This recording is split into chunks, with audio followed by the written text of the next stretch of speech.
Abramos no livro de Atos, novamente.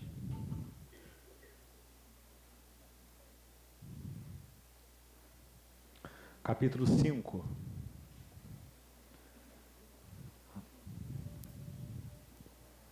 Atos, capítulo 5.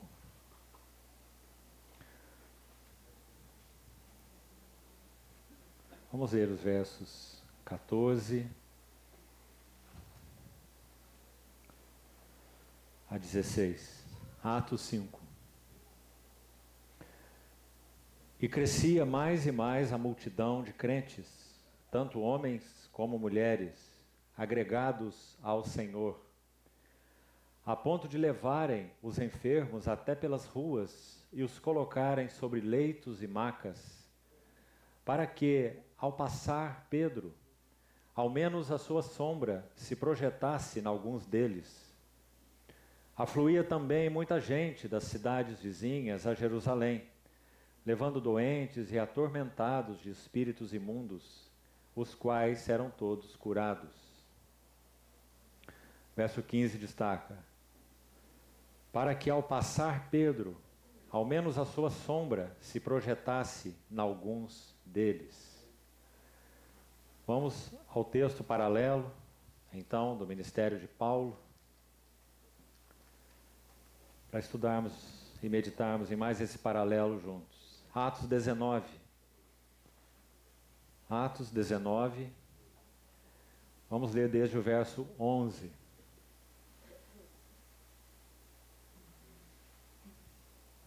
Atos 19, 11. E Deus, pelas mãos de Paulo, fazia milagres extraordinários, a ponto de levarem aos enfermos lenços e aventais do seu uso pessoal, diante dos quais as enfermidades fugiam das suas vítimas e os espíritos malignos se retiravam. E alguns judeus, exorcistas ambulantes, tentaram invocar o nome do Senhor Jesus sobre possessos de espíritos malignos, dizendo: esconjuro-vos por Jesus, a quem Paulo prega. Os que faziam isto eram 7 filhos de um judeu chamado Seva, sumo sacerdote. Mas o espírito maligno lhes respondeu: conheço a Jesus e sei quem é Paulo, mas vós, quem sois? E o possesso do espírito maligno saltou sobre eles, subjugando a todos, e de tal modo prevaleceu contra eles, que desnudos e feridos fugiram daquela casa. Chegou este fato ao conhecimento de todos, assim judeus como gregos, habitantes de Éfeso. Veio temor sobre todos eles, e o nome do Senhor Jesus era engrandecido. Vamos orar uma vez mais. Querido Pai, mais uma vez recorremos a Ti juntos, suplicando nova assistência e nova provisão do Senhor para mais esse tempo de comunhão. Habilita-nos, Senhor, para podermos compreender Tua palavra, recebê-la realmente, guardá-la em nossos corações, e que ela trace novos rumos, direções e caminhos na nossa relação com o Senhor, no que for necessário. Nos abrimos a Ti, Senhor. Fala aos Teus. Nós queremos Te ouvir. Em Teu precioso nome te pedimos. Amém. Irmãos, mais uma vez nós temos um paralelo impressionante. E desde já vamos nominar aqui qual é a ênfase que vamos dar a esse terceiro paralelo. Tanto Pedro como Paulo viveram uma vida, vamos chamá-la de sobrenaturalmente natural. Tanto Pedro como Paulo viveram uma vida sobrenaturalmente natural. Preciso testificar que essa expressão específica, sobrenaturalmente natural, foi uma frase que muito me impactou quando a ouvi de nosso irmão Stephen Cong. Certa vez perguntavam a ele sobre a vida cristã. E ele, de uma maneira tão simples como é a sua característica no Senhor, deu essa definição sobre a vida cristã. Ele disse: a vida de um cristão, a vida cristã, é naturalmente sobrenatural. É uma linda definição da vida cristã. Porque quando outros olham para um cristão, eles não veem nada mais do que uma pessoa comum, pelo lado de fora. Apenas um homem, apenas uma mulher, apenas um jovem. Mas o fato é que há um tesouro nos vasos de barro. E que então a nossa vida, sim, é natural, nós não somos anjos, somos homens e mulheres que vivem vida comum. Como diz Tiago sobre Elias, somos sujeitos aos mesmos sentimentos. Mas por outro lado, há um tesouro sobrenatural nos nossos corações. O tesouro dos vasos de barro. Então vivemos vidas naturalmente sobrenaturais. E é claro que o oposto é verdade. Nossas vidas também são sobrenaturalmente naturais. Então aqui nós temos duas passagens, se você olhou com atenção, onde algo do ministério de Pedro e de Paulo é exposto, que mostra quão naturalmente, sobrenaturalmente, eles viviam suas vidas. Primeiro ali estava Pedro caminhando por aquelas ruas e leitos e macas de enfermos eram dispostos de tal forma que quando Pedro passasse, essa sua sombra fosse projetada sobre enfermos. E segundo o que lemos no verso seguinte, a sugestão parece muito óbvia, é que esses enfermos e endemoniados, inclusive, que eram trazidos da circunvizinhança, como diz o texto, eles eram então, diz aí no texto, todos curados. Digamos que, de certa forma, não havia uma percepção, um envolvimento claro de Pedro na própria situação. A sombra de Pedro projetada sobre alguns deles. Não diz que Pedro impôs a mão sobre eles, não diz que Pedro orou por eles, não diz que Pedro exorcizou os demônios nessa passagem, mas simplesmente que a sombra de Pedro era projetada em alguns desses enfermos ou endemoniados. Um relato muito impressionante. E depois nós temos Atos 19, que acabamos de ler.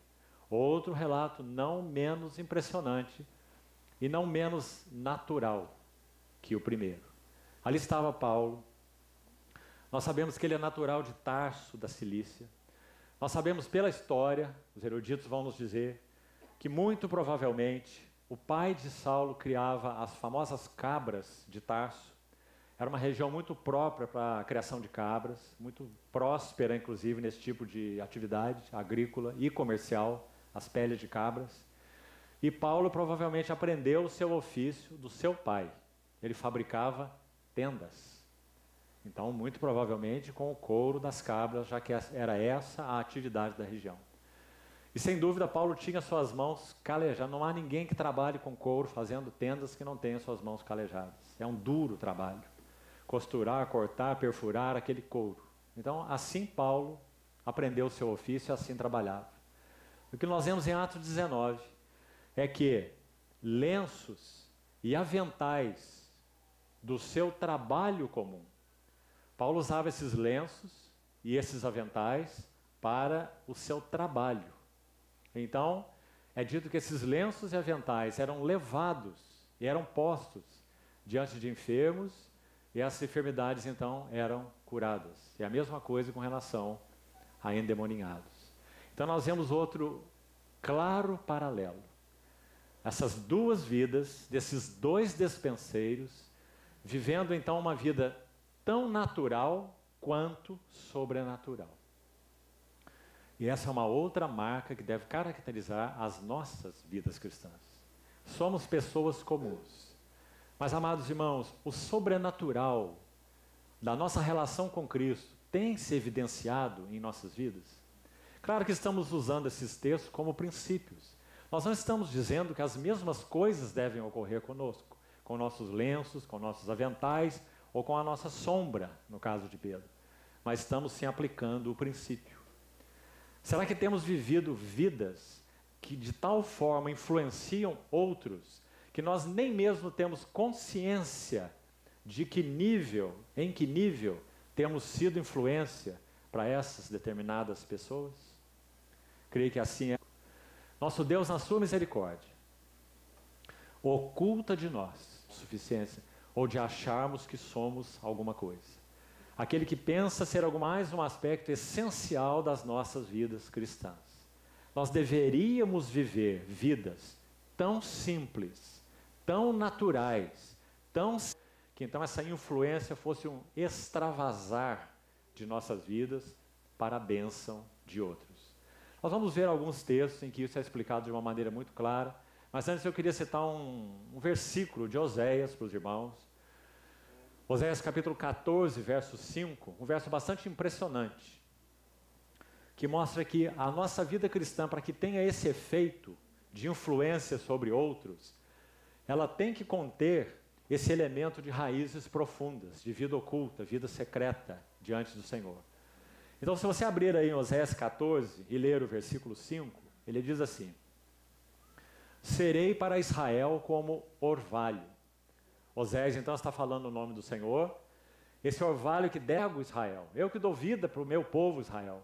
Serei para Israel como orvalho. Não existe nenhum catálogo botânico, uma planta como essa que foi descrita aí. Isso por um lado é o cristão.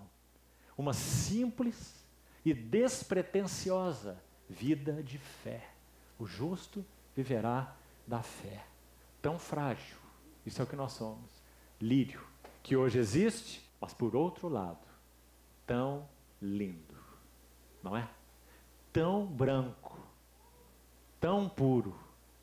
Agora, essa planta na sua descrição continua assim: ele lançará raízes como cedro do Líbano. Então podemos imaginar essa planta, que interessante. É dito aí então na botânica que o cedro do Líbano, um cedro adulto, chega a ter 120 metros de raízes. Pode imaginar? É impossível que se derrube um cedro.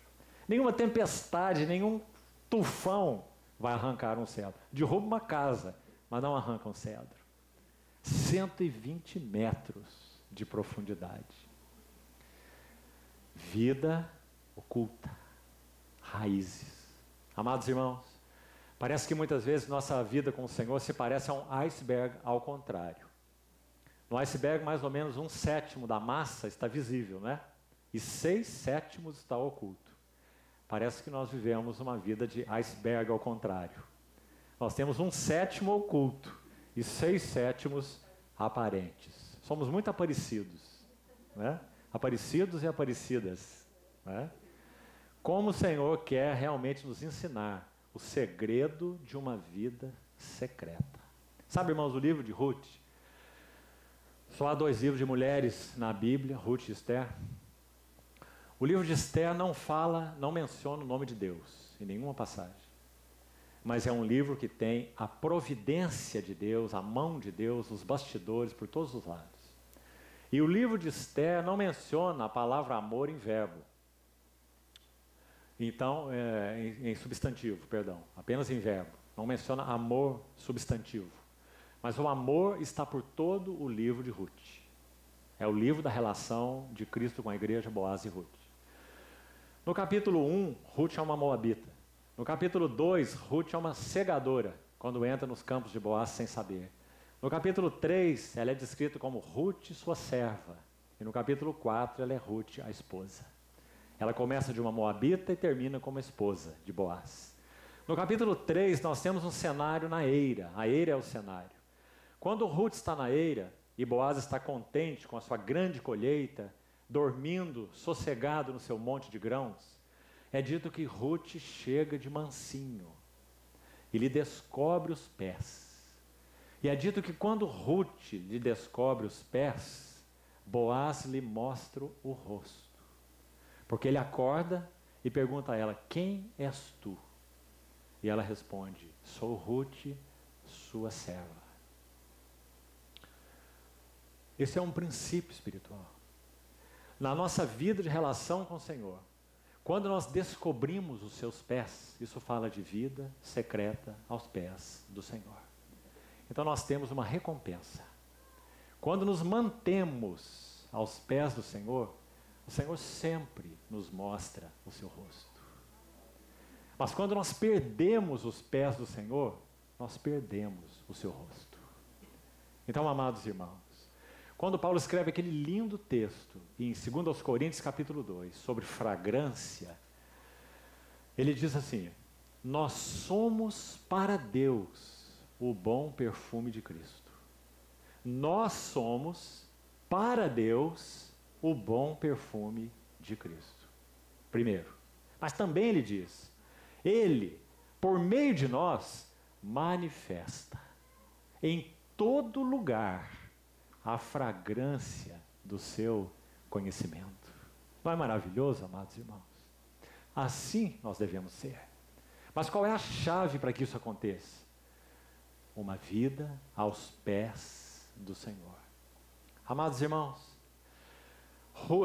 Maria de Betânia, é narrado nos evangelhos apenas 7 visitas do Senhor a Betânia. 7. É certo que o Senhor pode ter visitado Betânia mais vezes. Provavelmente até o fez. Mas os evangelistas, pelo Espírito Santo, registram 7 visitas. Na primeira visita, Maria está quedada, Lucas 10, 38 a 42. Maria de Betânia está quedada aos pés do Senhor, a ouvir-lhe os ensinamentos. Marta, que também amava o Senhor, e podemos dizer tanto quanto Maria, ela está ocupada com 12 homens, com o Senhor 13, possivelmente, todos estavam lá, naquela casa, nessa família querida. Quem sabe o discurso do Senhor se alongando, a Maria sossegada e a Marta pensando, temos 13 bocas de homens para alimentar. E a minha irmã está lá, tranquila, nos pés do Senhor, a ouvir os ensinamentos. Então ela fica como que alterada nos seus sentimentos. E o texto é muito interessante, de Lucas 10, 38 a 42. Ela como que repreende o Senhor nas suas palavras. Porque ela diz assim, mestre, não te importas que eu fique aqui a servir sozinha? Você vê se não te importas? Como se ela estivesse dizendo, mestre, ou você está exagerando no sermão, dando meu tempo que eu preciso para fazer o almoço, né? Ou então você devia pelo menos chamar minha irmã para vir, aí o assunto é de homem, você e seus discípulos. Manda minha irmã para a cozinha para nós fazermos comida para vocês. Mestre, não te importas que eu fique aqui a servir sozinho? Então você se lembra o que o Senhor disse. Marta, Marta, tu andas inquieta e preocupada com muitas coisas. Tua irmã escolheu a boa porção. Essa foi a palavra do Senhor. Não é exatamente melhor parte. É boa porção. E essa porção nunca lhe será tirada. Então Maria estava quedada aos pés do Senhor. Olha a história de Maria com os pés do Senhor. Perceba. Depois nós temos um segundo relato. Segunda visita do Senhor a Betânia. Lázaro está morto. O Senhor recebe a notícia que... João capítulo 11, é a segunda visita. O Senhor recebe a notícia que Lázaro, o amigo a quem ele ama, está doente. E o Senhor permanece no lugar onde está, você conhece a história. Naturalmente falando, se atrasando para visitar o seu amigo, e quem sabe curar o seu amigo, né? Então o seu amigo morre. Quando o Senhor chega na aldeia de Betânia, ele já está enterrado e é um defunto de 4 dias, né? Aliás, Lázaro é uma figura muito interessante. É o amigo do Senhor que o Senhor amava mudo, porque não tem nenhuma palavra de Lázaro nos evangelhos, né? Nada, nem uma palavrinha de Lázaro. Queríamos até ouvir a voz de Lázaro, mas não conseguimos. Porque Lázaro não precisava falar. Nós conhecemos ex-marido, ex-esposas, ex-presidente, mas ex-defunto nenhum de nós conhece. E Lázaro era um ex-defunto. Então Lázaro circulando pela rua era um testemunho de quem era o seu Senhor, o Senhor Jesus. Então quando Lázaro está no túmulo, Maria está chorando. E nosso Senhor é avisado, então vem até a aldeia de Betânia. O que acontece? Primeiro Marta vai até Jesus e tem aquele diálogo com Jesus. Se o Senhor estivesse aqui, meu irmão não teria morrido. Aí o Senhor fala sobre a ressurreição. Ela fala, eu sei que ele vai ressuscitar. Na ressurreição do último dia. Marta é interessante, né? Ela cria no Jesus de ontem. Se estivesse aqui ontem, não teria morrido. E cria no Jesus do último dia. Mas não cria no Jesus de hoje. Aquele que é o mesmo ontem, hoje e o será para sempre. Então o Senhor disse, eu sou a ressurreição e a vida.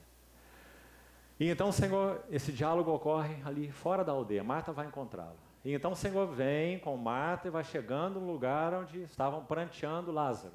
E agora é a vez de Maria. E Maria vai de encontro ao Senhor e o que ela faz? Se lança aos pés do Senhor.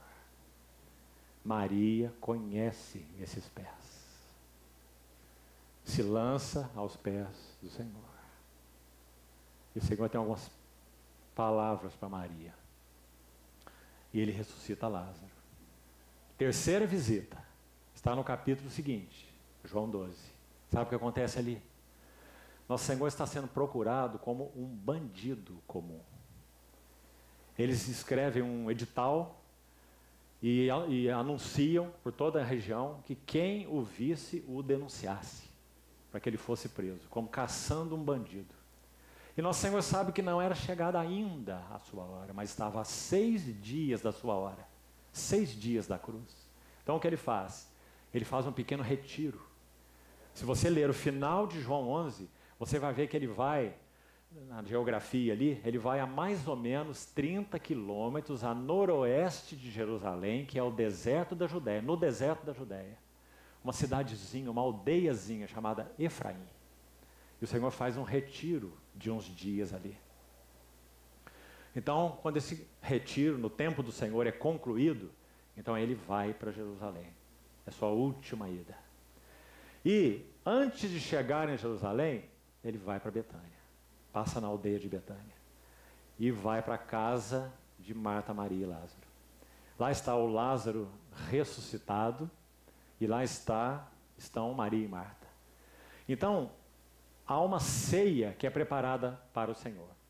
Porque segundo o registro do capítulo 11, eles não tiveram nem tempo de agradecer ao Senhor por ter ressuscitado Lázaro. Porque o Senhor ressuscita Lázaro, pede que eles tirem as faixas dele e some. E se esconde. E no capítulo 12 ele aparece saindo do retiro de Efraim, ele vai para a casa de Betânia e lá existe uma ceia. O que acontece nessa ceia? Lá está Maria de novo. Maria toma o seu frasco, que em si já era precioso, era um frasco importado, de uma pedra chamada alabastron, que vinha do Egito, por isso o vaso de alabastro. E dentro havia um nardo que Marcos registra no Evangelho, no capítulo 14, que não era apenas precioso. Marcos usa a palavra preciosíssimo. Preciosíssimo. Que nós sabemos pela tradição, é algo tão lindo, amados irmãos, tão doce.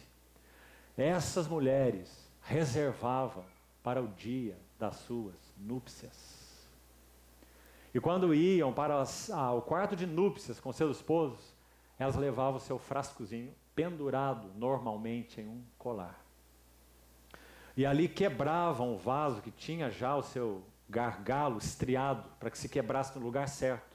Quebravam o vaso de alabastro e esparramavam o perfume pelos lençóis e pelo ambiente, para que eles tivessem uma linda noite de núpcias. Essa era a expectativa da noiva. E Maria tinha o seu frasco para esse dia. Quando o Senhor entra em Betânia, 6 dias antes do seu padecimento, sabe o que seus discípulos estavam fazendo poucos dias antes? Perguntando para o Senhor quem iria sentar à sua direita e à sua esquerda na glória. Eles não compreendiam nada sobre os sofrimentos e angústias do coração do Senhor. Porque você sabe que 6 dias depois desse evento que estamos citando, ele está no Getsêmani. E no Getsêmani ele diz, minha alma está profundamente angustiada. E você acha que 6 dias antes ele estava em profunda alegria? Você acha? Ele está indo a última vez para Jerusalém. E ele sabe o que ocorrerá lá. Mas nenhum dos seus discípulos pode entender e ler o coração do nosso Senhor. Mas Maria sim. Então ela toma o seu vaso de alabastro, quebra, e você tem que ler os relatos combinados de Mateus 26, Marcos 14 e João 12, para você não se confundir. Então você vai ver que a sequência parece muito clara ser assim. Nosso Senhor estava abaixado em uma mesa sem cadeiras, como usava naquele tempo, uma mesa a meia altura, onde eles debruçavam com o cotovelo assim e encolhiam as pernas para o lado. Assim eles reclinavam sobre a mesa. Maria possivelmente veio por trás do Nosso Senhor, quebrou o seu frasco de alabastro com nardo preciosíssimo e ungiu tanto a sua cabeça quanto os seus pés, nos relatos combinados. E então seca os seus pés com os seus cabelos. Quando ela quebra o vaso de alabastro com um nardo preciosíssimo, o que ela está dizendo para o Senhor sem nenhuma palavra? O que ela está dizendo? Pedro escreve assim em 1 Pedro 2: para nós ele é a preciosidade. É isso que Maria está dizendo. Tu és para mim, Senhor, único. Tu és a preciosidade, minha preciosidade. Quando ela unge a cabeça do Senhor, o que ela está dizendo? Tu és minha cabeça, meu Senhor. Quando ela unge seus pés, o que ela está dizendo? Aí está Maria aos pés do Senhor pela terceira vez, na terceira visita. Ela tem uma história com os pés do Senhor. Seu irmão no túmulo e ela aos pés do Senhor. Agora o Senhor na mesa e ela aos pés do Senhor. Porque na primeira visita lá está o Senhor ensinando e ela aos pés do Senhor. Então ela unge com esse nardo os seus pés. Ela amava esses pés. E o que ela está dizendo? Eu sou a tua serva. Só o servo se coloca aos pés. Eu sou a tua serva. E quando ela enxuga os pés do Senhor com os seus cabelos, o que ela está dizendo? Segundo a Bíblia, amado irmão, Coríntios 11, diz claramente que o cabelo é glória da mulher. Então, quando Maria enxuga os pés do Senhor com seus cabelos, ela está dizendo: tu és digno de toda a glória. Digamos que ela coloca a sua glória aos pés do Senhor. Então, amados irmãos, sabe o que o relato diz? Que quando Maria fez isso, encheu-se toda a casa com o perfume do bálsamo. Amados irmãos, sem dúvida, o lar de Betânia é uma figura da igreja. Se nós formos servos e servas que conhecem os pés do Senhor e que vivem essa intensa relação com Ele, estejamos certos, esse perfume encherá toda a casa e todos serão influenciados pela devoção ao Senhor, pelo amor ao Senhor, pela singularidade do Senhor. Robert Murray McCain, um pregador escocês, partiu para o Senhor com 29 anos de idade. Foi um dos grandes pregadores da história da igreja, Robert Murray McCain.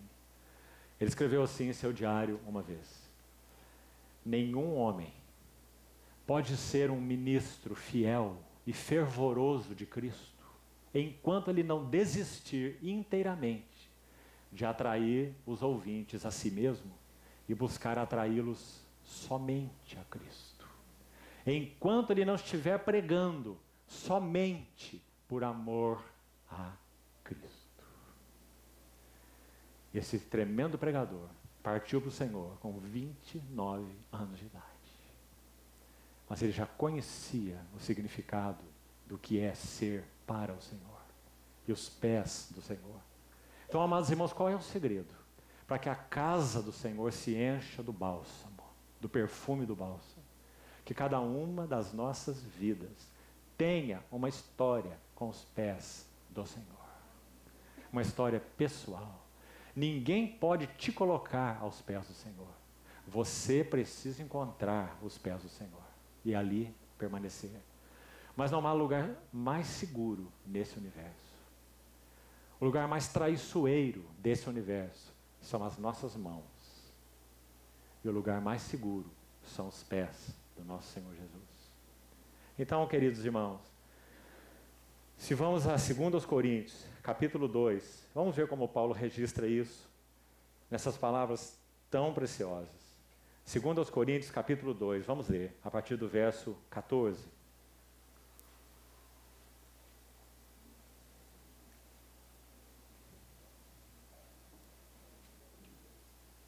Graças, porém, a Deus, que em Cristo, sempre que você ler em Cristo, lembre, em união com Cristo. Vida de união com Cristo.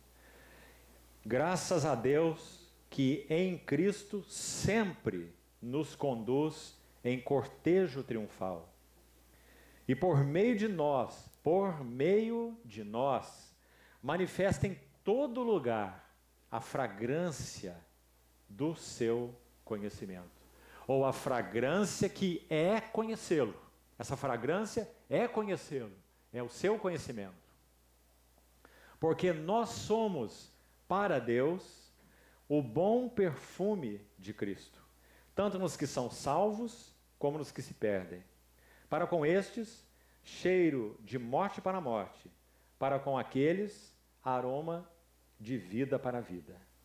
E então essa pergunta: quem, porém, é suficiente? A ideia é qualificado, ou idôneo, compatível. Quem é suficiente, qualificado, idôneo para estas coisas? Que coisas? Ser um cheiro de morte para a morte para alguns e ser um aroma de vida para a vida para outros. Você percebe o significado disso, querido irmão? Nós estamos falando sobre viver uma vida naturalmente sobrenatural. Esse paralelo entre Pedro e Paulo. Esse terceiro item. Você percebe qual é a fonte dessa fragrância? A fragrância do seu conhecimento, a fragrância de conhecê-lo, da nossa relação de intimidade, de profundidade nele e com ele. Se isso é verdade, qual é o resultado? Cheiro de morte para a morte e aroma de vida para a vida. E a pergunta, profundamente sondadora: quem, porém, é suficiente para essas coisas? Você percebe, irmão, que nós como cristãos temos um duplo aroma aí? A palavra cheiro é usada porque ela se refere, essa primeira, a um mau cheiro, seria um odor. E a segunda palavra usada é perfume, é olor. Em que sentido um cristão pode ser odor ou mau cheiro para outros?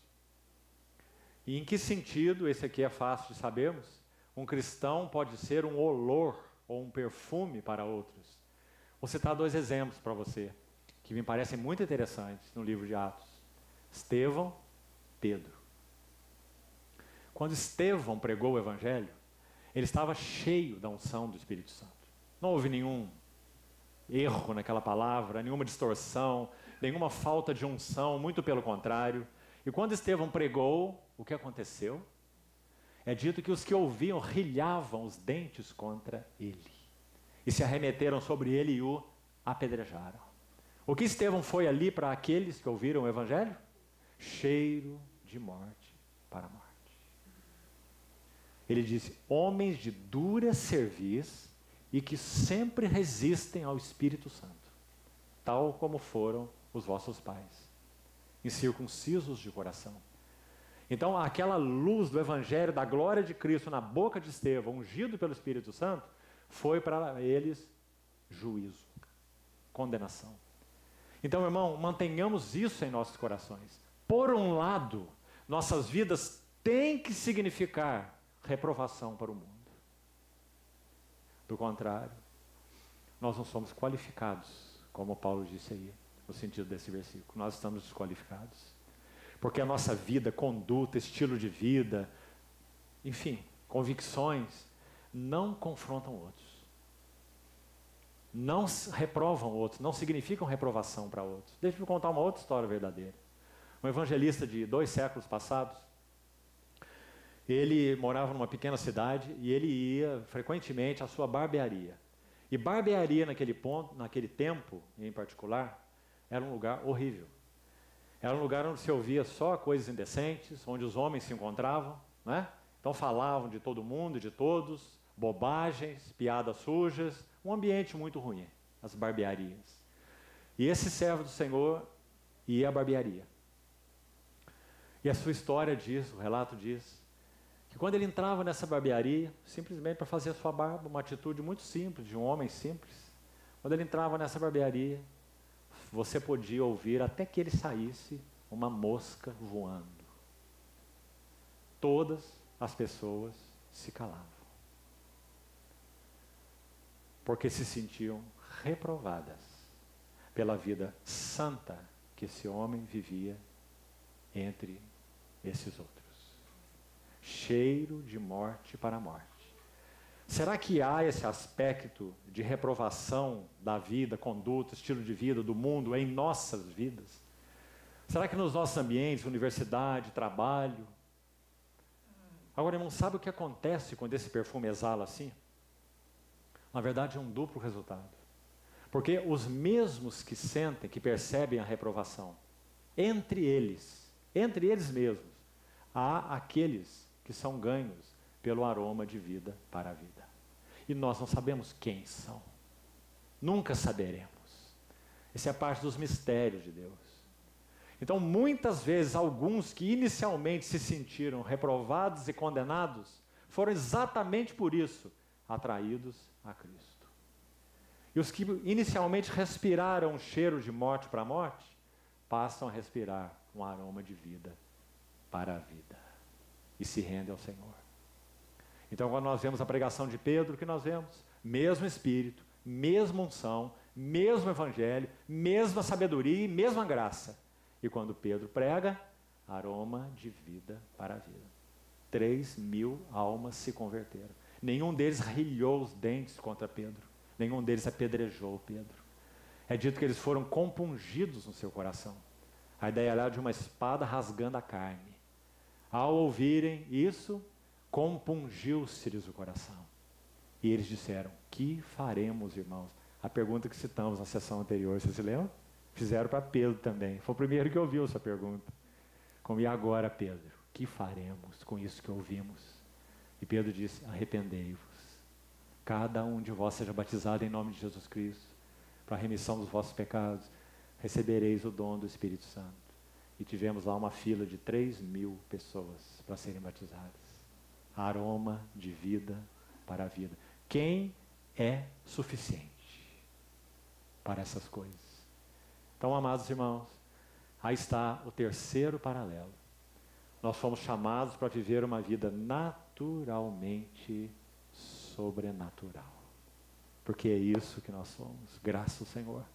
Então, que haja em nós espaço aberto pelo nosso amado Senhor, para que realmente vivamos vidas aos seus pés. Nós, na verdade, não temos nem que qualificar esse perfume.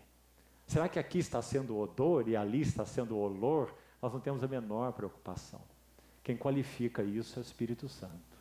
Nós apenas vivemos nossa vida, me permita dizer assim, projetando a nossa sombra aqui e permitindo que os aventais sejam usados ali.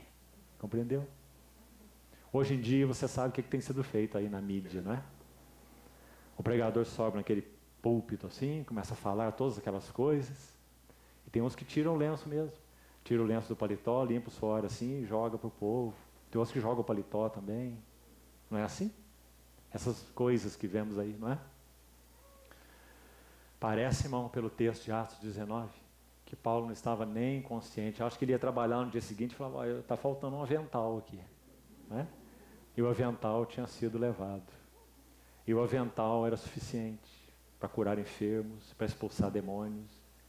E você viu o que diz o relato de Atos 19. 7 filhos de um judeu chamado Seva ficaram tão impressionados com isso, dizendo: aqui tem um poder que nós queremos para nós. Então nós sabemos que esse Paulo é um servo de Cristo e o que ele faz é em nome de Cristo. Então está muito fácil. Nós vamos expulsar demônio assim: eu te conjuro em nome de Jesus, a quem Paulo prega. Que ignorância deles, né? E eles ouviram o que precisavam ouvir. Na verdade, aquele espírito imundo, aquele demônio, falou através do endemoniado. dizendo: eu conheço Jesus.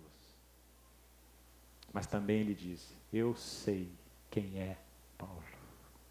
Que impressionante, irmãos. Então ele diz: mas vós, quem sois? Então é dito que esse endemoniado se arremete sobre eles, rasga a roupa deles, e eles saem desnudos, desesperados. Porque o nome de Jesus não é uma vara mágica, e nenhum servo que não seja qualificado pode realmente expressar esse poder e essa virtude derivada da relação com o Senhor Jesus. Mas, amados irmãos, inclusive os demônios sabem, os que têm e os que não têm essa realidade. Eu sei quem é Paulo. E como que Paulo se descreve? Nós somos fracos nele. Por outro lado, em mim, Cristo fala: eu sei que de mim mesmo eu nada sou, porém Cristo é tudo. Que paradoxo mais maravilhoso é a vida cristã. Então, irmãos, que o Senhor nos fale também nesse assunto. E peçamos ao Senhor que nos auxilie quanto a esse apurar dessa fragrância. Mas o belo nisso tudo é que realmente nós não temos que nos ocupar da fragrância. Nós temos que nos ocupar da fonte da fragrância. Se estamos aos pés do Senhor, a fragrância é inevitável. Louvado seja o Senhor por isso. Então, vamos para a quarta marca. Quarto paralelo. Atos 9. Primeiro, então, uma passagem sobre Pedro agora. Atos 9. Vamos ler do verso 36. Gostaria muito que você prestasse atenção nesse lindo relato. Atos 9, 36. Aqui então a história é com Pedro primeiro. Havia em Jope uma discípula por nome Tabita. Nome este que traduzido quer dizer Dorcas. Então essa discípula se chama Tabita no aramaico e Dorcas no grego. As duas línguas eram faladas, né? Então a mesma Tabita é a Dorcas, e os dois nomes, Tabita no aramaico e grego e Dorcas no grego, tem um significado muito bonito.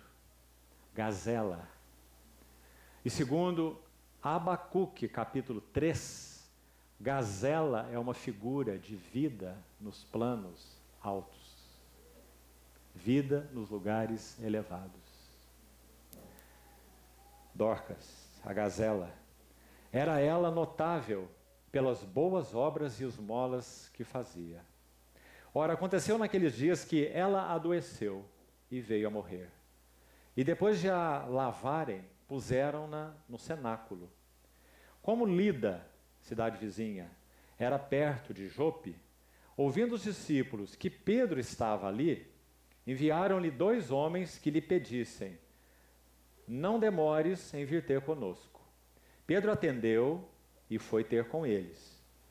Tendo chegado, conduziram-no para o cenáculo, e todas as viúvas o cercaram, chorando e mostrando-lhe túnicas e vestidos que Dorcas fizera enquanto estava com elas. Mas Pedro, tendo feito sair a todos, pondo-se de joelhos, orou. E voltando-se para o corpo, disse: Tabita, levanta-te. Ela abriu os olhos e, vendo a Pedro, sentou-se. Ele, dando-lhe a mão, levantou-a. E chamando os santos, especialmente as viúvas, apresentou-a viva. Isso se tornou conhecido por toda Jope, e muitos creram no Senhor. Pedro ficou em Jope muitos dias, em casa de um curtidor chamado Simão. Antes de comentarmos qualquer coisa sobre esse texto, vamos ver o paralelo agora, então, no ministério de Paulo. Vamos a Atos capítulo 20. Atos 20, verso 7. No primeiro dia da semana, estando nós reunidos com o fim de partir o pão, Paulo, que devia seguir de viagem no dia imediato, exortava-os e prolongou o discurso até a meia-noite. Havia muitas lâmpadas no cenáculo onde estávamos reunidos. Um jovem chamado Eutico, esse nome significa feliz, estava sentado numa janela, adormecendo profundamente durante o prolongado discurso de Paulo. Vencido pelo sono, caiu do terceiro andar abaixo e foi levantado morto. Descendo, porém, Paulo inclinou-se sobre ele e, abraçando-o, disse: não vos perturbeis, que a vida nele está. Subindo de novo, partiu o pão e comeu, e ainda lhes falou largamente até o romper da alva, e assim partiu. Então conduziram vivo o rapaz e sentiram-se grandemente confortados. Amados irmãos, aí estão dois textos imensamente semelhantes e paralelos mais uma vez. Como vamos denominar esse quarto paralelo aí? Tanto Pedro quanto Paulo, bons dispenseiros da graça de Deus, venceram a morte na comunhão. Amados irmãos, quantas vezes nós nem mesmo percebemos a morte entrando na comunhão? Desavenças entre irmãos, discórdias, disputas, presunção, ciúmes, quantas coisas. Morte entrando na comunhão. Nós temos responsabilidade diante do Senhor, particularmente os irmãos e irmãs mais velhos e mais experientes no Senhor. Deveriam ser os primeiros a detectar morte na comunhão. Você vê que as duas situações são dramáticas. Nós temos uma viúva chamada Dorcas que vivia uma vida preciosa naquela cidadezinha de Jope, servindo aos santos, e especialmente às viúvas, com seu trabalho. E então o que acontece? A morte entra na comunhão, para de algum modo obscurecer o testemunho do serviço do Senhor. Se não fosse assim, Dorcas não seria ressuscitada. Então eu creio que a ressurreição de Dorcas é uma prova de que essa morte entrou na comunhão. Porque é claro, o Senhor leva os seus servos para si. Isso é um fato, não é? Mas Dorcas foi ressuscitada pela intervenção de Pedro. Então nós não estamos vendo aí uma coisa comum ou adequada naquele tempo e naquele momento. Compreendeu? Do contrário, Dorcas não seria ressuscitada. Ela estaria muito bem com o Senhor. Não é? A mesma coisa é Eutico. Se era também um entre os irmãos, participando dessa reunião, onde Paulo alongou seu discurso, ele cai e morre, ele está com o Senhor. Mas a mesma coisa aconteceu. Paulo então se inclina sobre ele, ele foi levantado morto, como diz o texto.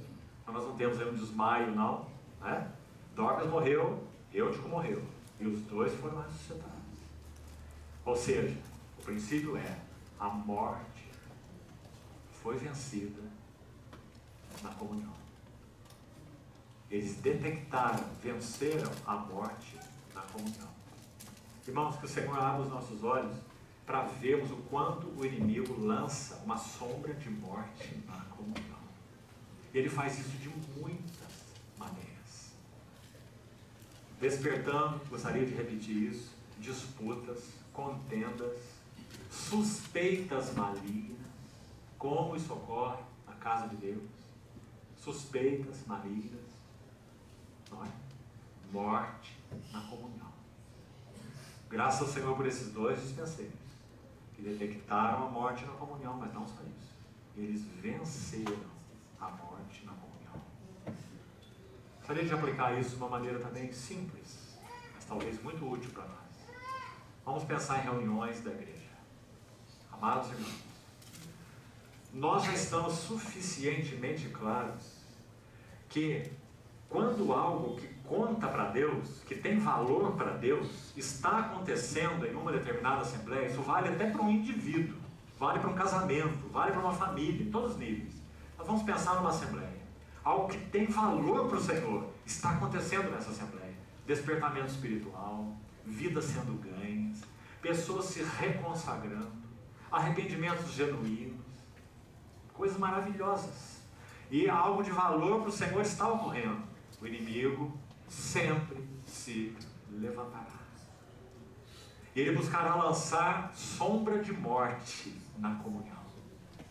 Divisões, ciúmes, contendas, disputas, suspeitas malignas e etc. O inimigo de Deus e nosso inimigo tem uma mala de cunhas. Ele é especialista em colocar cunhas nos relacionamentos. Basta uma suspeita maligna para que ele fomente essa suspeita e ponha a sua cunha e quebre a comunhão no corpo de Cristo. Como isso se chama? Morte na comunhão. O curso de uma reunião, de uma assembleia qualquer, uma assembleia local. Será que temos detectado morte na comunhão? Quantas vezes o inimigo se levanta no partir do pão, porque ele quer lançar morte na comunhão e tornar aquilo apenas uma celebração, sem nenhuma realidade espiritual, desviando nossos corações, desvirtuando o sentido, ofuscando a realidade espiritual, às vezes levantando, que seja irmãos ou irmãs mais novos, inocentemente, na maioria das vezes, mas não importa, ele o faz. A inocência não justifica. Então, através de um canal aqui ou ali, desvirtua o foco, a linha e o fluir da reunião.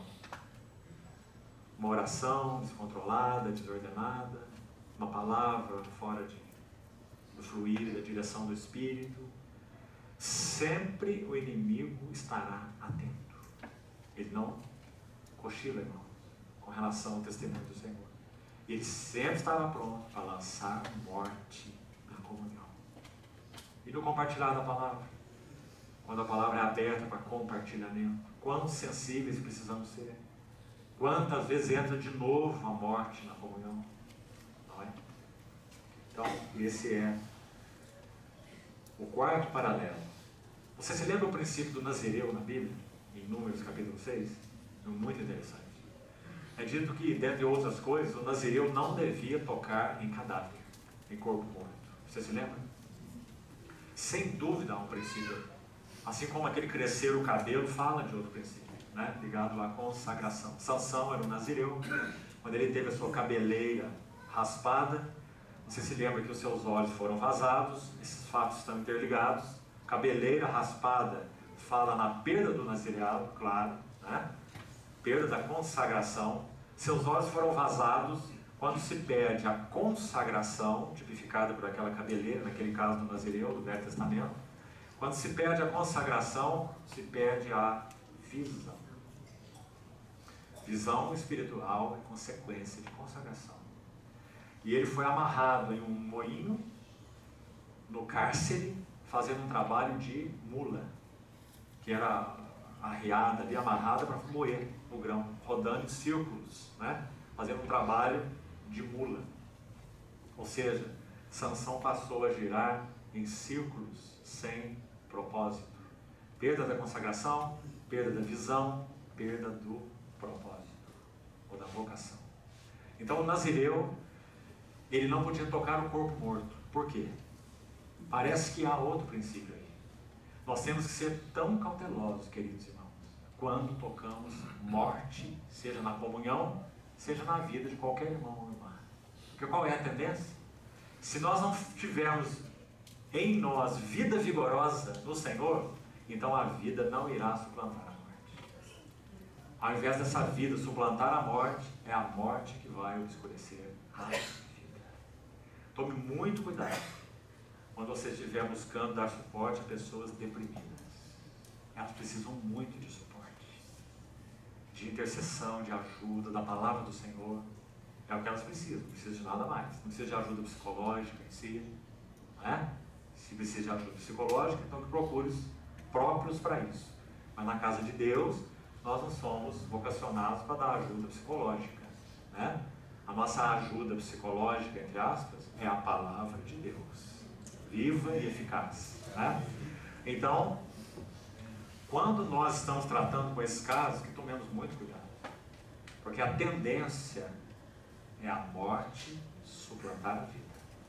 E ao invés de liberarmos vida, nós absorvemos morte. Então temos que ser muito cuidadosos. O Senhor também nos ajude nesse princípio aí, nesse quarto paralelo. E vamos para o último, para nós concluirmos. Mais dois textos, um de Pedro e outro de Paulo. Atos 12. Atos 12, vamos ler de 1 a 8.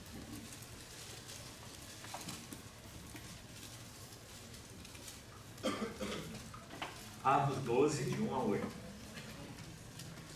Por aquele tempo mandou o rei Herodes prender alguns da igreja para os maltratar, fazendo passar ao fio da espada a Tiago, irmão de João. Vendo ser isto agradável aos judeus, prosseguiu prendendo também a Pedro. E eram os dias dos mais ásperos. Tendo feito prender, lançou-o no cárcere, entregando-o a 4 escoltas de 4 soldados cada uma. Esse Pedro devia ser muito perigoso. Para o guardarem, tencionando apresentá-lo ao povo depois da Páscoa. Pedro, pois, estava guardado no cárcere, mas havia oração incessante a Deus por parte da igreja, a favor dele. Quando Herodes estava para apresentá-lo, naquela mesma noite, Pedro dormia. Que linda frase. Você estaria dormindo, irmão? Quem sabe tentando pregar para as guardas, para ver se convertia e abrir a porta para você. Né? Pedro dormia entre 2 soldados. Olha o lugar de dormir que Pedro foi encontrar. Acorrentado com 2 cadeias, e sentinelas à porta guardavam o cárcere. Eis, porém, que sobreveio um anjo do Senhor, e uma luz iluminou a prisão. E tocando ele o lado de Pedro, despertou, dizendo: levanta-te depressa. Então as cadeias caíram-lhe das mãos. Disse-lhe o anjo: cinge-te e calça as tuas sandálias. E ele assim o fez.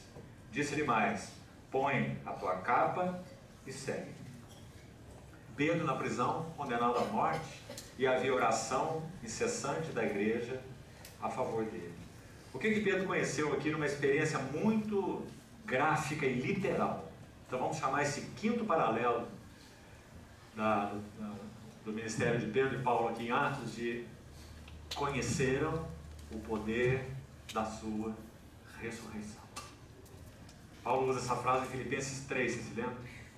Ele diz: para o conhecer, se referindo ao seu Senhor, nosso Senhor, para o conhecer e o poder da sua ressurreição e a comunhão dos seus sofrimentos. Então está aqui numa experiência literal, inclusive, o que significa esse poder da sua ressurreição. Agora vamos ver um texto paralelo no ministério de Paulo agora. Atos 14. Atos 14. Vamos ver desde o verso 19. Sobrevieram, porém, judeus de Antioquia e Icônio, e instigando as multidões e apedrejando a Paulo, arrastaram-no para fora da cidade, dando por morto. Rodeando, porém, os discípulos, levantou-se e entrou na cidade. No dia seguinte partiu com Barnabé para Derbe. E tendo anunciado o evangelho naquela cidade, feito muitos discípulos, voltaram para Listra e Icônio e Antioquia, fortalecendo as almas dos discípulos, exortando-os a permanecer firmes na fé e mostrando que através de muitas tribulações nos importa entrar no reino de Deus. Então você está vendo aí a situação paralela com Paulo. Paulo então é assediado por esses judeus, apedrejado, dado como morto. E é bom lembrar que os judeus eram especialistas em apedrejar. Acho que algo que eles nunca teriam dúvida é que se eles concluíram o serviço ou não, né? Porque isso era uma prática deles. Então Paulo foi dado como morto, depois de apedrejado pelos judeus. Nós entendemos que realmente Paulo morreu. Então diz que rodearam os discípulos, o rodearam. Ele levantou-se e entrou na cidade. Como isso se chama? O poder da sua ressurreição. Agora vamos ver um pouquinho do que ele diz sobre isso. Abra, por favor, em 2 Coríntios, capítulo 1, para compreendermos mais esse último paralelo. Vamos ver desde o verso 3. Bendito seja o Deus e Pai do nosso Senhor Jesus Cristo, o Pai de misericórdias e Deus de toda consolação. A palavra que ele usa aqui é paraclesis, de onde é derivado o nome paráclito, como usamos em português, né? Se referindo ao Espírito Santo, paracaleu. O Deus de toda paraclesis, toda consolação. É Ele quem nos conforta em toda a nossa tribulação, para podermos consolar os que estiverem em qualquer angústia, com a mesma consolação com que nós mesmos somos contemplados, ou consolados, de novo é a palavra aqui, por Deus. Porque assim como os sofrimentos de Cristo se manifestam em grande medida a nosso favor, assim também a nossa consolação transborda por meio de Cristo. Mas, se somos atribulados, é para o vosso conforto e salvação. Se somos confortados, é também para o vosso conforto. Tocamos no princípio envolvido nesse versículo 6, na primeira sessão, vocês se lembram? Quando lemos Filipenses 1, para o vosso progresso e gozo na fé. Como Paulo entendia ser seu ministério, né? Aqui ele está dizendo, toda a tribulação que eu passo, nós passamos, se referindo a ele e os seus companheiros mais próximos, né? É para o vosso conforto. E todo o conforto que nós recebemos, consolação de Cristo, também é para o vosso conforto. Ou seja, tudo que nós vivenciamos, nós não vivenciamos para nós, nós vivenciamos para vós. Que preciosa vida, que precioso serviço. Vamos seguir. A nossa esperança a respeito de vós está firme, sabendo que, como sois participantes dos sofrimentos, também o sereis da consolação. Agora preste atenção no verso 8 e 9. Porque não queremos, irmãos, que ignoreis a natureza da tribulação que nos sobreveio na Ásia, porque foi acima das nossas forças, a ponto de nos desesperarmos até da própria vida. Contudo, já em nós mesmos tivemos a sentença de morte. Para quê? Então veja que não é algo que tem uma finalidade em si negativa. Tivemos uma sentença de morte para que não confiemos em nós, e sim no Deus que ressuscita os mortos. Então, claro, irmão, Paulo está se referindo ao poder de Cristo, ressurreição. Poder da ressurreição de Cristo experimentado no ministério de Paulo. O que ele chama de sentença de morte? Há uma tradução alternativa, que se você pesquisar e estudar, vai ver que reflete bem o sentido do grego. E diz assim, nós estamos certos ou seguros que Deus está decidido a tratar conosco. Aqui na versão que eu estou lendo, já em nós mesmos tivemos a sentença de morte. Então, em outras palavras, Deus está decidido a tratar conosco. Tratar conosco em que sentido? No sentido de que não confiemos mais em nós. Você está vendo a primeira frase aí depois? Não confiemos em nós. Notou essa frase aí? Irmão, essa aí é a base de toda a nossa ineficácia no serviço cristão. É o quanto nós confiamos em nós. Inclusive no depósito que temos no Senhor. Inclusive na experiência que temos no Senhor. Nosso know-how espiritual. Não é? E o resultado disso? Nada. Inutilidade. Quanto da chamada obra de Deus tem sido feita na energia da carne. Então Paulo está dizendo, Deus tomou uma decisão. Ele vai tratar conosco. Ele está dizendo. E vamos lembrar, esse conosco se refere a ele e os seus companheiros mais imediatos. Agora, irmãos, que tenhamos ânsia nos nossos corações de pedir o mesmo ao nosso Senhor. Senhor, não detenha sua mão de minha vida. Não se deixe levar pelos meus trejeitos, pelos meus joguinhos, pelas minhas barganhas, pela minha malandragem. Senhor, não se deixe levar. Mantenha sua mão sobre mim. Então Paulo diz, Deus está decidido a tratar conosco. Que bendito tratamento, porque ele explicou qual é. Para que não confiemos em nós. E nós confiamos em nós. Irmão, se o Senhor nos tem dado a graça de ter recebido em tantos anos, isso é a experiência de tantos irmãos aqui, graças ao Senhor, ter recebido o depósito do Senhor, da palavra, de livros espirituais, tantos anos andando com o Senhor, que sejamos cuidadosos. O depósito espiritual não é garantia de utilidade no serviço ao Senhor. Se o Senhor não puder reutilizar esse depósito, se esse vaso não tiver fresta, então a fragrância não pode exalar. Sabe o que diz o Salmo 129, verso 3? Sobre o meu lombo lavraram os aradores, nele fizeram longos sulcos. Nunca poderemos ter uma vida frutífera se tivermos lombos inteiros, espiritualmente falando. No caso de Paulo, esses lombos eram feridos, inclusive no sentido literal. Inclusive. E nós admiramos muito isso, não sei quanto a você. Mas para mim, querido irmão, isso é uma fonte de admiração. Ele escreve em 2 Coríntios 11 assim: 5 vezes recebi dos judeus uma quarentena de açoites, menos 195 chibatadas. E ele diz mais: 3 vezes fui fustigado com varas, e uma vez apedrejado. Isso significa que se Paulo estivesse aqui entre nós hoje e nos mostrasse as suas costas, nós íamos ver uma coisa horrível. Um homem rasgado de todos os lados e suas costas cheias de cicatrizes.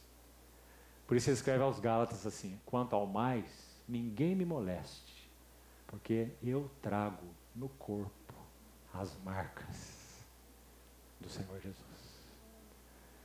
Queridos irmãos, esse era o motivo da fragrância exalar da vida de Paulo. Agora você compreende que esse é um princípio espiritual, não é?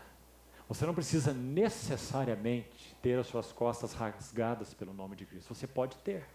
Se o Senhor tardar, quem sabe algum de nós terá. Mas o que importa aqui é o princípio espiritual.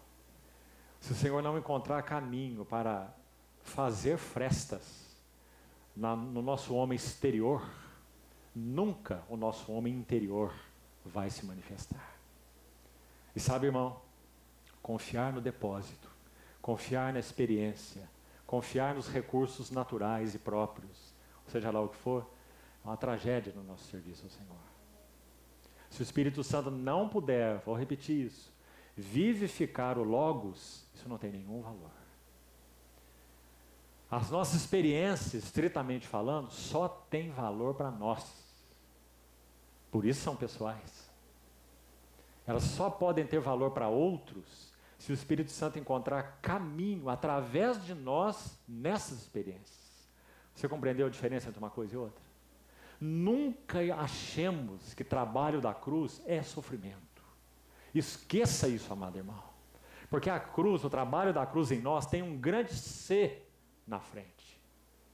E a maior parte dos nossos sofrimentos, se não todos, não tem C, não é? Nós simplesmente sofremos, porque viver é sofrer. E é por isso que alguns, quanto mais sofrem, piores ficam, e não melhores. Ou isso não é verdade? Se sofrimento tivesse efeito purificador, o mundo estaria puro, irmãos. Sofrimento não tem efeito purificador. Sofrimento pode ter efeito amargurador.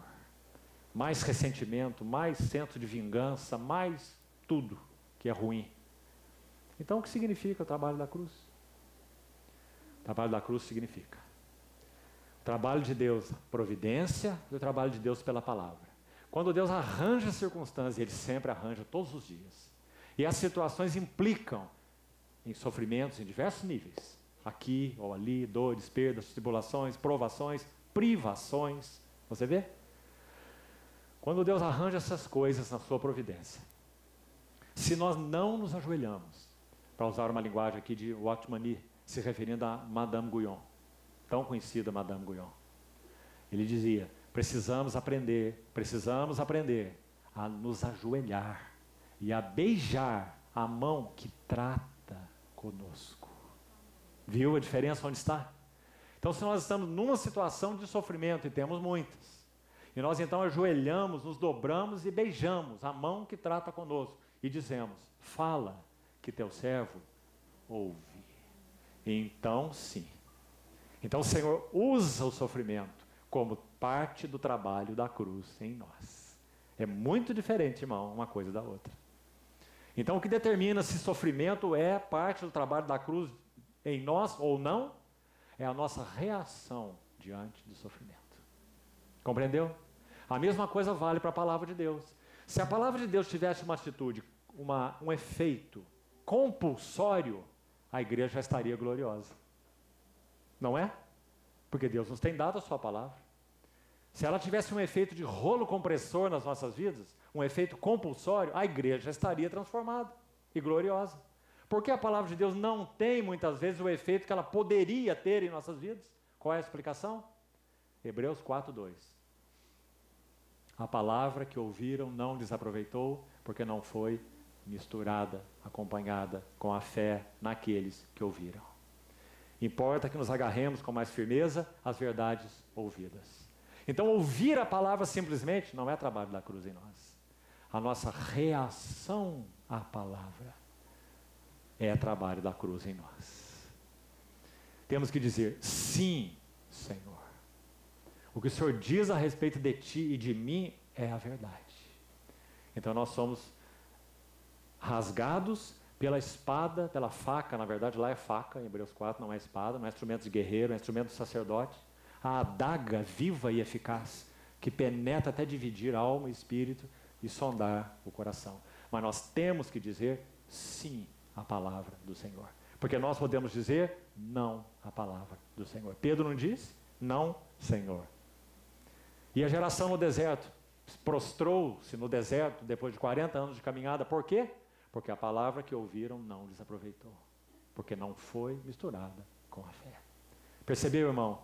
Porque esse ser antes do trabalho da cruz, se nós respondemos ao sofrimento dizendo, fala, Senhor, o que o Senhor quer me falar, Senhor?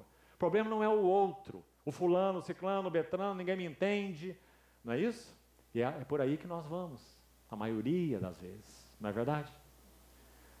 Ao invés de nos voltarmos aos pés do Senhor e dizer, fala, Senhor. Teu servo ouve. E quando ouvimos a palavra do Senhor, a mesma coisa. Penetra meu coração com a tua palavra. Sonda-me, ó Deus, e conhece o meu coração. Prova-me, ó Deus, e conhece os meus pensamentos. Isso vai determinar se o trabalho da cruz está ocorrendo em nós ou não. Então, irmãos, sentença de morte, para que não confiemos em nós, mas sim no Deus que ressuscita os mortos. Sabe, amados irmãos, nós vamos encontrar nos escritos desses irmãos mais recentes, você não vai ver isso nos irmãos mais do passado, mas só do passado recente, é que você vai encontrar essa expressão, poder da sua ressurreição. Então você vai encontrar isso nos escritos de Watchman Nee, nos escritos de Aspen Lewis, nos escritos de Austin Sparks e alguns outros. Trabalho da cruz em nós. Porque não estão se referindo à obra da cruz do Senhor Jesus. Está se referindo ao trabalho da cruz em nós. Se alguém quer vir após mim, a si mesmo se negue, tome sua cruz e siga-me. E quando esse assunto do trabalho da cruz é abordado, você sempre vai achar essa frase, o poder da sua ressurreição. Então, para que isso não fique aí suspenso no ar e não saibamos o que é isso, que o Senhor nos ajude a compreender através desses textos e palavras que compartilhamos relacionados a esse quinto elemento. O que é experimentar o poder da sua ressurreição? É quando nós estamos experimentando diante do Senhor a quebra dos nossos recursos. Somos fracos nele, lembre-se disso. O Senhor não pode, não quer usar nada daquilo que é simplesmente natural em nós. Nada. Nada. Até aquilo que Ele nos concede em termos de dons espirituais tem que passar pela cruz. Talvez o exemplo mais claro seja Isaac. Isaac é o dom espiritual de Deus para Abraão. Teve que ir para o altar para que pudesse ter qualquer utilidade. Então, amados irmãos, isso é o poder da sua ressurreição. Nossos talentos não são necessários no reino de Deus. Nossa sabedoria, muito menos. Nosso conhecimento, nossa oratória, nosso poder de convencimento, nossa disposição, nosso voluntarismo, nada é necessário no reino de Deus. A cruz precisa trabalhar fundo. A navalha tem que rasgar a carne. Do contrário, a vida não pode fluir. Agora, o que há de maravilhoso nisso é que aquilo que o Senhor concede em termos de talentos naturais, que naturalmente falando, então, não são úteis no reino de Deus, quando o Senhor encontra caminho para trabalhar a cruz em nós, então sim. Ele santifica o talento natural.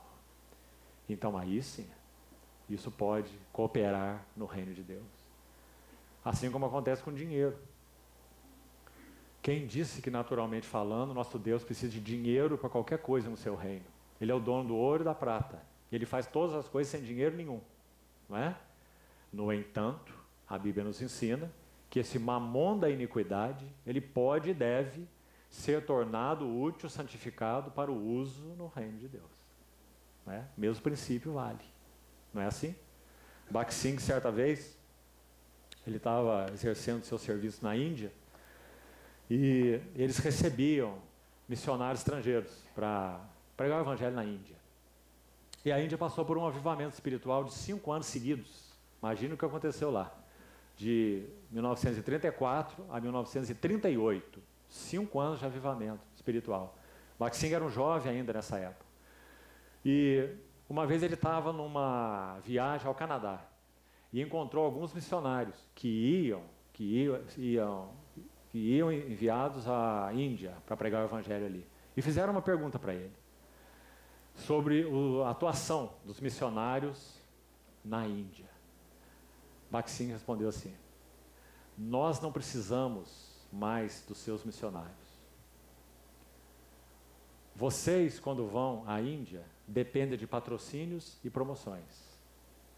Nós, na Índia, aprendemos a contar somente com o Senhor Jesus e descobrimos que Ele é suficiente. Quando vocês enviam missionários para a Índia, eles pregam o Evangelho olhando nos seus relógios.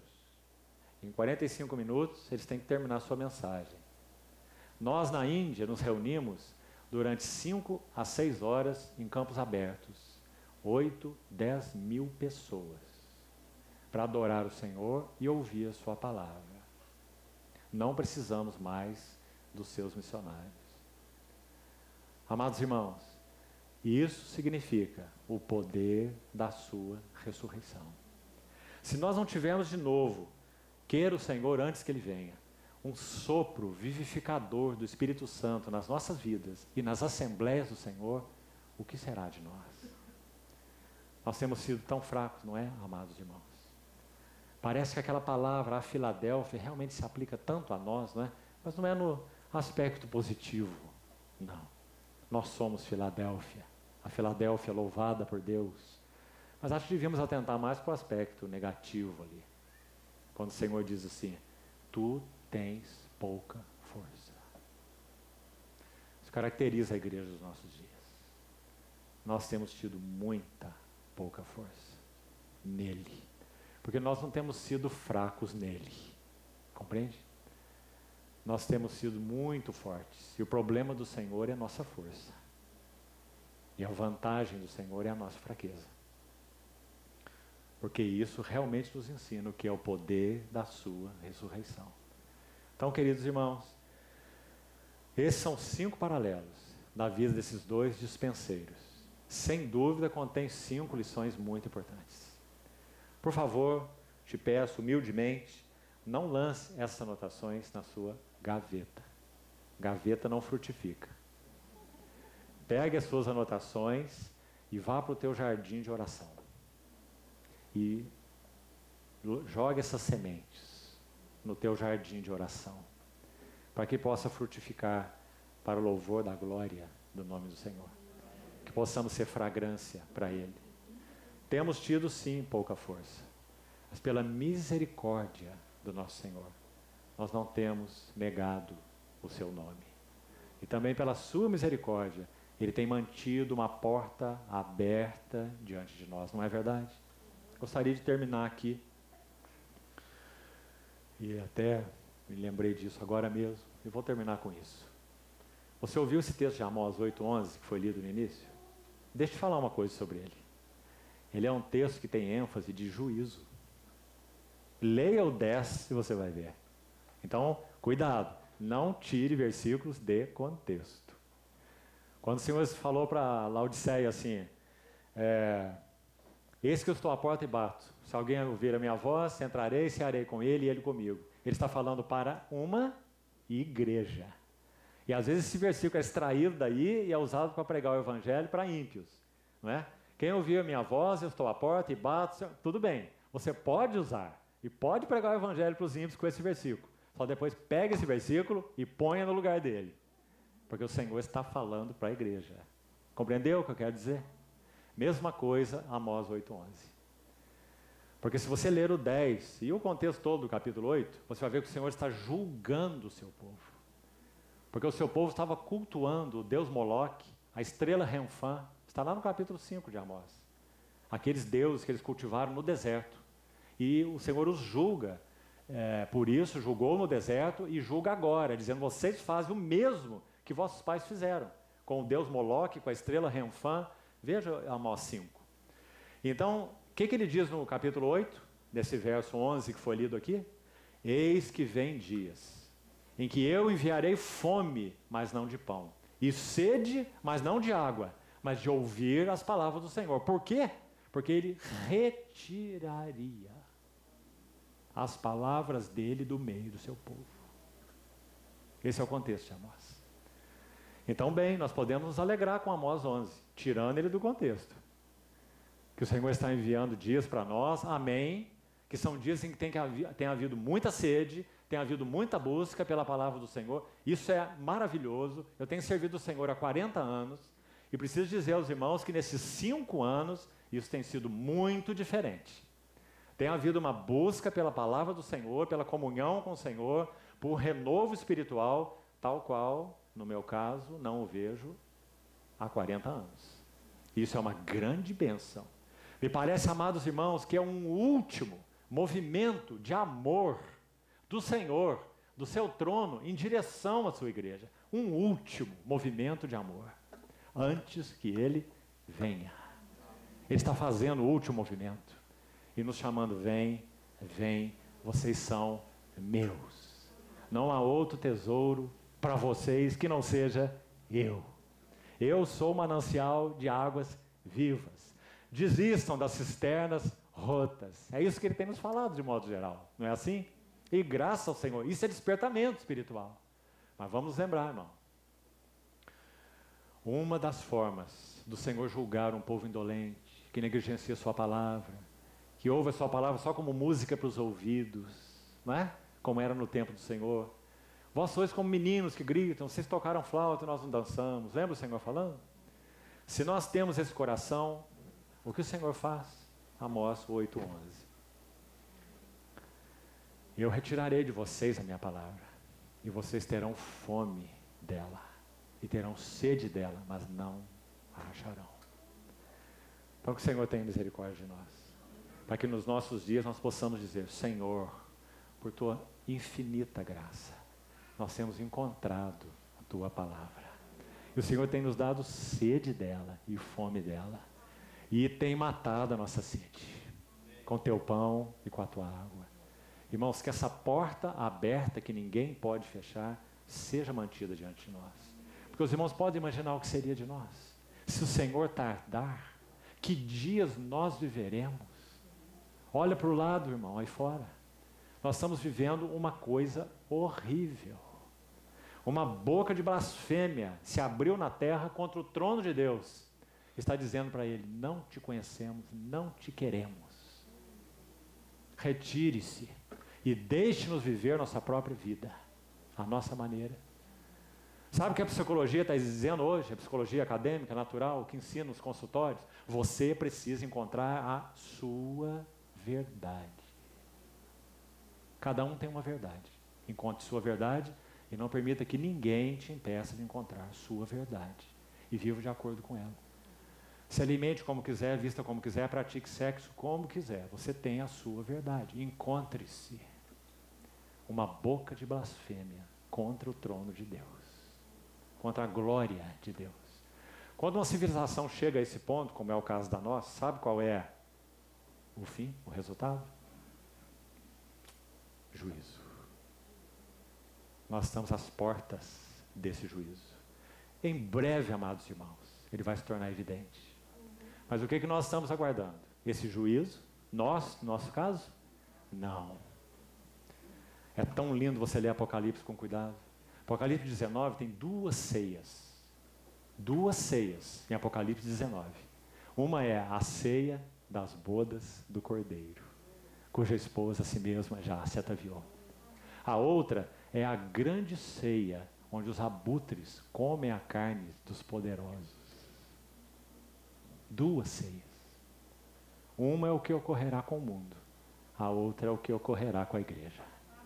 Nós estamos aguardando a ceia das bodas do Cordeiro. Que o Senhor mantenha o nosso coração fiel, irmão.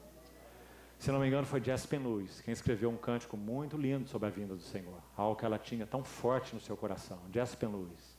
Uma das estrofes diz assim: que importa o mundo conturbado de tristeza e dor, se o conflito aqui na terra já está a terminar, e o príncipe da vida dará prêmio ao vencedor. Fique firme, eu voltarei. Graças ao Senhor. Vamos orar.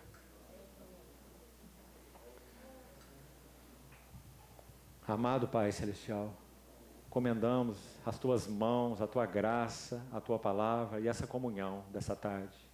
Senhor, por Tua misericórdia, continua falando ao nosso coração. Desperta-nos, Senhor, de qualquer letargia, de qualquer mornidão, de qualquer indiferença, de qualquer falta de arrependimento.